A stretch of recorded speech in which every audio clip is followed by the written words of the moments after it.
আমাদের সামনে আরেকজন অধ্যাপক উপস্থিত আছেন, যিনি এই জ্যোতিষ শিক্ষার আধুনিকায়ন এবং শিক্ষাকে কীভাবে আধুনিক করা যায় এই বিষয়গুলো নিয়ে আপনাদের সামনে কথা বলতে আসছেন। আর সবিনয় আহ্বান জানাচ্ছি অধ্যাপক বিপ্লব কুমার ধর মহোদয়কে। নমস্কার সবাইকে। আসলে আজকে বক্তব্য দেওয়ার আগেই আমার কাছে একটা শব্দই খুবই বারবার মনে হচ্ছে, রত্নগর্ভা। আমার মনে হয় আজকের এই অনুষ্ঠানের পরে কেসি পাল মহোদয়ের পিতৃ এবং মাতৃ যারা উপস্থিত হয়েছেন, আমার মনে হয় তাদের জন্য রত্নগর্ভা উপাধি মনে হয় অ্যাপ্রোপ্রিয়েট। এর থেকে বড় রত্নগর্ভা মনে আর কোথাও হতে পারে না। ধন্যবাদ। সনাতন অ্যাস্ট্রোলজিক্যাল কোচিং সেন্টার কর্তৃক আয়োজিত প্রথম বার্ষিক জ্যোতিষ সম্মেলন 2025-এর সম্মানিত সভাপতি, প্রধান অতিথি, বিশেষ অতিথি ও সম্মানিত অতিথিবৃন্দ ও সামনে উপবিষ্ট শিক্ষার্থীবৃন্দ সকলকে জানাই আমার আন্তরিক শুভেচ্ছা ও অভিনন্দন। আজ আমি যে বিষয়টা নিয়ে আলোচনা করতে এসেছি সেটা আমাদের প্রাচীন ঐতিহ্যের গর্ব ও আধুনিক বিজ্ঞানের কেন্দ্রবিন্দু। বিষয়টি হলো জ্যোতিষ শিক্ষা পদ্ধতির আধুনিকায়ন।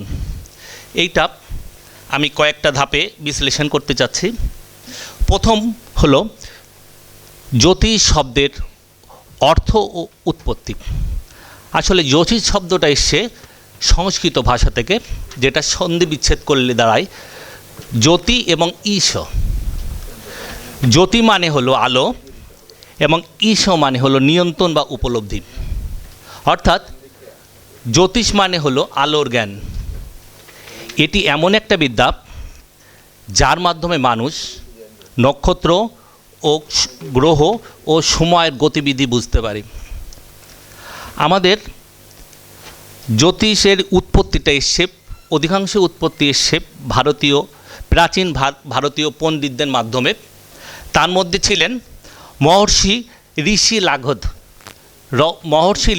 লাঘব, যিনি জ্যোতিষশাস্ত্রের সর্বপ্রথম পদ্ধতিগত প্রণেতা বলে তাকে ধারণ করা হয়। তিনি তার প্রকাশিত গ্রন্থের নাম ছিল ভিডেঙ্গা জ্যোতিষা, যা ঋগ্বেদ এবং যজুর্বেদের অংশ ছিল। এরপরে মহর্ষি পরাশর ছিলেন, তিনি বৈদিক জ্যোতিষশাস্ত্র নিয়ে বই লিখেছিলেন। এরপরে ছিলেন গর্গ আচার্য, যিনি প্রাচীন হোরাশাস্ত্রের অন্যতম প্রণেতা ছিলেন। এছাড়াও বরাহমিহির, ভাস্করাচার্য, আর্যভক্ত, কৌশিকী ও আত্রি ঋষিগণ এই জ্যোতিষশাস্ত্রের ভিত গড়ে তুলেছিলেন। তার মধ্যে এই জ্যোতিষবিদ্যাটা শুরু করেছিলেন ঋষি লাঘব। এইটার বিকাশ ঘটান গর্গ ও মহর্ষি পরাশর। এইটার উন্নয়ন ঘটিয়েছিলেন আর্যভট্ট ও বরাহমিহির এবং সংহতি করেন ভাস্করাচার্য। আসলে তারা গণিত এবং জ্যোতির্বিদ্যার মাধ্যমে সূর্যগ্রহণ, চন্দ্রগ্রহণ ও ঋতুচক্র সম্পর্কে নির্ভুল পূর্বাভাস দিতেন। তাদের এই সময় আমাদের কোনো কম্পিউটার ছিল না, কোনো দূরবীন ছিল না, কিন্তু তাদের যে আহরিত জ্ঞান আমাদেরকে আজও বিস্মিত করে। তাই বলা যায় জ্যোতিষ কেবল ধর্মীয় বিশ্বাস নয়, এটা ছিল একটি প্রাচীন বিজ্ঞান চর্চা। আসলে যেহেতু জ্যোতিষশাস্ত্র বিজ্ঞান চর্চা একটা ক্ষেত্র তৈরি হয়েছে, তাই জ্যোতিষশাস্ত্র আধুনিকায়নের আমাদের প্রয়োজন। কারণ আজ আমরা জ্যোতিষশাস্ত্রকে যদি সময় উপযোগী করে তুলতে হয়, তাহলে আমাদের যেমন মেধার প্রয়োজন, এর সাথে সাথে কৃত্রিম বুদ্ধিমত্তা, স্যাটেলাইট এবং ডাটা বিশ্লেষণের মাধ্যমে এটা গবেষণা করারও প্রয়োজন হয়ে পড়েছে।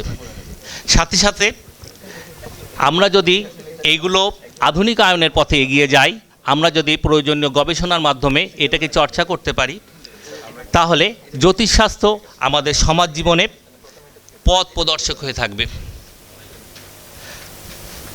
এই জন্য আমাদের প্রথম দরকার আমাদের জ্যোতিষ শিক্ষার পাঠ্যক্রমে প্রয়োজনীয় পরিবর্তন আনয়ন।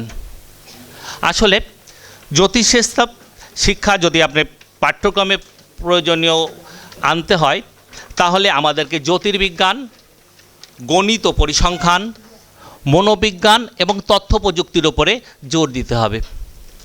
কারণ পাঠ্যক্রমে যদি এগুলো অন্তর্ভুক্ত করি, তাহলে আমরা যদি জ্যোতির্বিজ্ঞানের পারদর্শী হই, তাহলে আমরা গ্রহের গতি ও মহাকাশীয় নিয়ম সম্পর্কে আমরা বুঝতে পারব।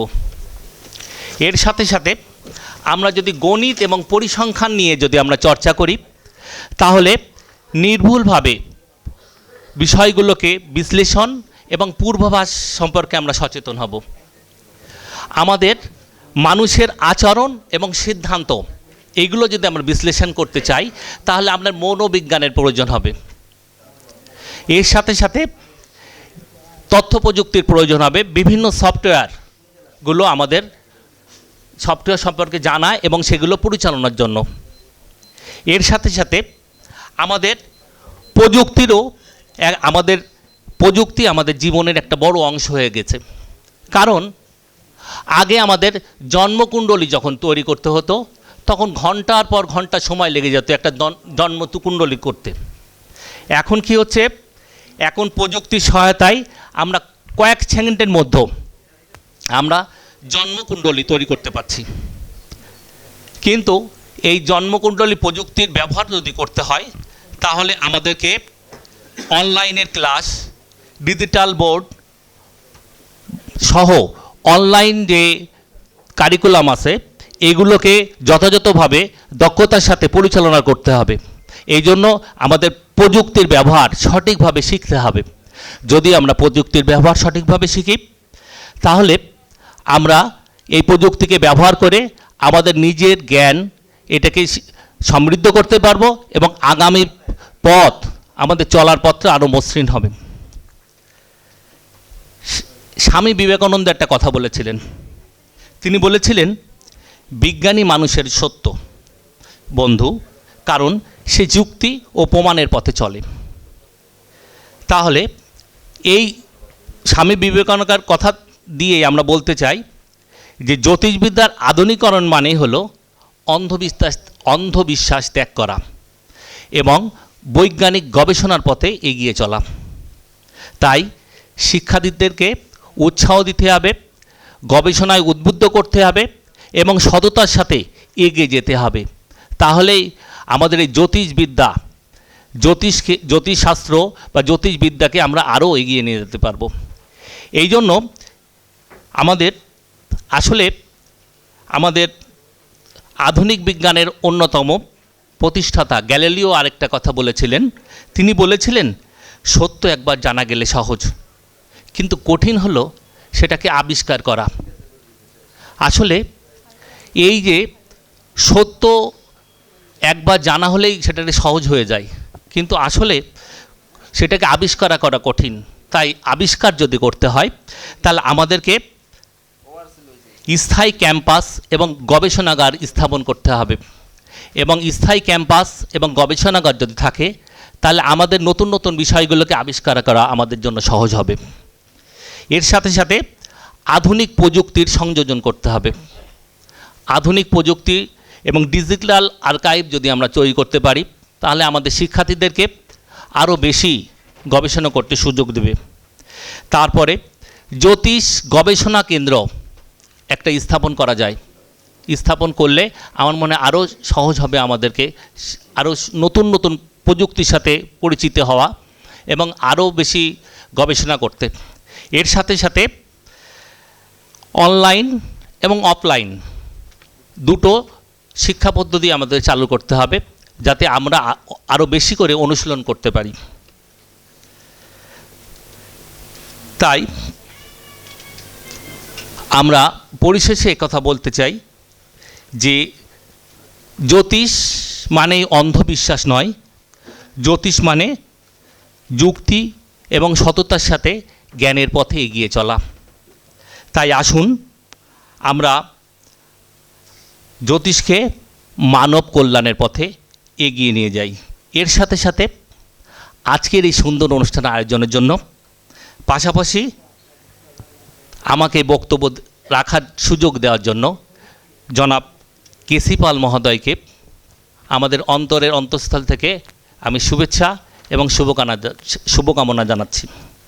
পাশাপাশি তিনি ভালো থাকুন, সুস্থ থাকুন, আগামীতে আরও নতুন নতুন পরিকল্পনার মাধ্যমে আমাদের নতুন প্রজন্মকে আরও বেশি উজ্জীবিত করুন।